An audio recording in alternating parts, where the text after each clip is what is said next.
করবুক মহকুমায় অঙ্গনারী কেন্দ্রের চাকরি নিযোগকে ঘিরে নতুন করে রাজনৈতিক উত্তেজনা ছড়িয়েছে। অভিযোগ উঠেছে, কিছু প্রশাসনিক আধিকারিক স্থানীয় জনগণ ও জনপ্রতিনিধিদের মতামত উপেক্ষা করে বিজেপির করবুক মণ্ডলের সঙ্গে আলোচনা করে নিযোগ সংক্রান্ত সিদ্ধান্ত নিচ্ছেন। এই ঘটনায় প্রকাশ্যে ক্ষোভ প্রকাশ করেছেন ৪৩ করবুক বিধানসভা কেন্দ্রের বিধায়ক সঞ্জয় ম্যানেকট্রেপিওয়া। জানা গেছে, লাউগাং এক ভিলেজের ৩টি এবং উত্তর একছড়ি এক ভিলেজের একটি অঙ্গনারী কেন্দ্রে সম্প্রতি নতুন কর্মী নিযোগ করা হয়েছে। তবে স্থানীয়দের অভিযোগ, যারা নিজেদের জমি ও জায়গা দিয়ে অঙ্গনারী কেন্দ্র স্থাপনে গুরুত্বপূর্ণ ভূমিকা পালন করেছিলেন, তাদের কাউকেই চাকরির সুযোগ দেওয়া হয়নি। এর ফলে এলাকায় তীব্র অসন্তোষ সৃষ্টি হয়েছে। এই বিষয়কে কেন্দ্র করে আজ করবুক ব্লক অফিসে এক গুরুত্বপূর্ণ বৈঠক অনুষ্ঠিত হয়। বৈঠকে উপস্থিত ছিলেন বিধায়ক সঞ্জয় ম্যানেকট্রেপিওয়া, ২৫ নং নতুন বাজার মালবাসা এলাকার সুজয় উখোই, টিপ্রা মোথার নেতৃবৃন্দ এবং করবুক ব্লকের বিডো সুব্রজিৎ পাল।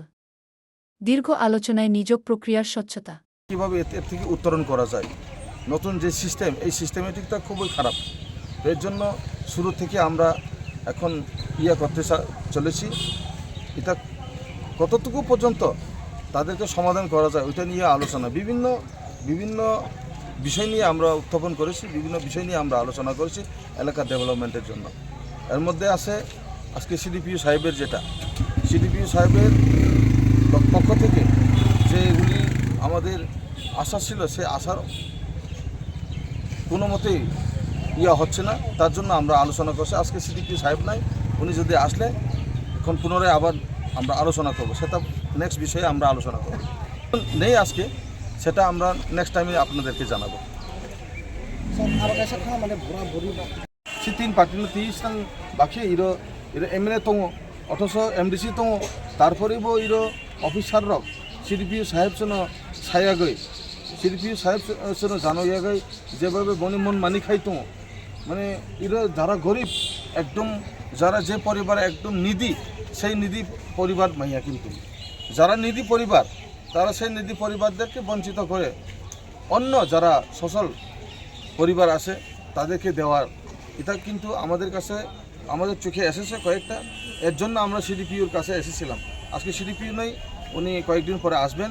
যখন আসবেন আপনাদের সহকারে আমরা আপনাদের সামনেই প্রশ্ন করব যে উনি যে উত্থাপন করলেন যে ওল্ড এজ পেনশনের যে বৃদ্ধ ভাতা, এখানে যে বিধবা ভাতা যারা প্রাপ্য তারা পায়নি, এটা কেন হয়? এটার জন্য আমরা আসছিলাম। এখানে বিভিন্ন এই থেকে বড়ি সমস্যা আছে, সেই সমস্যাকে কীভাবে সমাধান করা যায় সেটার জন্য আমরা মিলিতভাবে আলোচনা করতে এসেছিলাম। কি মনে করছেন? অফিসাররা সব আধিকারিকরা মুসলিমিয়ে কয়েকজন, মানে ম্যাক্সিমাম যারা অফিসার আছে তারা তো এভাবে করেনি। বিশেষ করে সিডিপিও দপ্তরের যেগুলি আছে সেটাই আমাদের সাথে আলোচনা না করে উনি মনমানি করছেন, উনি নিজের থেকে করেছেন। এটা তো যেটা পরেতে আমরা দেখলাম, আগেও এরকম একটা, কিন্তু আমরা বারবার হওয়াটা আমরা প্রশ্রয় দিতে পারিনি।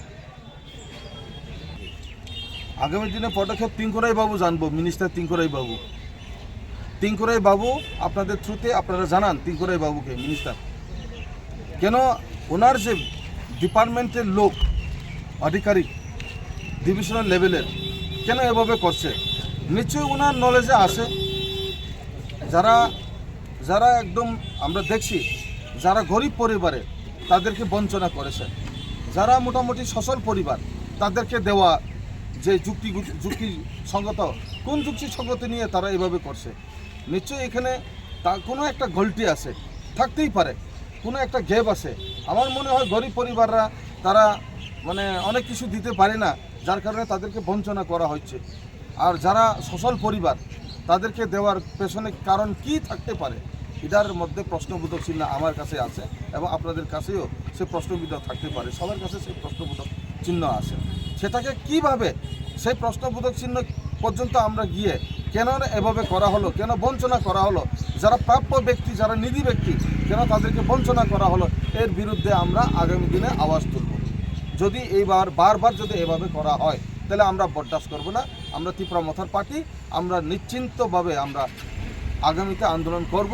আমরা এভাবে হতে দিব না। আমরা চাই সাধারণ পাবলিক মেহনতি মানুষ সবার যাদের অধিকার তারা নিজস্ব অধিকার পেয়ে যেন তাদেরকে পাইয়ে দেওয়া আমাদের তীব্রমতার দায়িত্ব এবং কর্তব্য জন্য